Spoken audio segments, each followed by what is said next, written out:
Gusto mo ng negosyo na hindi nauutang? Ticketing! Try mong pumunta sa ticketing office at utangin ang flight mo. Cash dapat. Bills payment. Try mong magbayaran ng bills mo. Siguradong wala kang kuryente, tubig at wifi. Cash dapat. Remittance. Magpapadala ka ng pera na wala kang cash. Tingin mo, papayagan ka? Cash dapat. Loading. Mag-text ka kahit wala kang load. Siguradong message not sent. Hindi lahat ng negosyo ay papatok. Pero kung pipili ka ng negosyo, piliin mo yung tipong hindi ka mahirapan sa pag-market.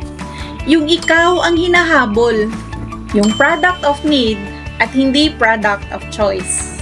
Naghahanap ka ba ng tamang negosyo ngayong 2025?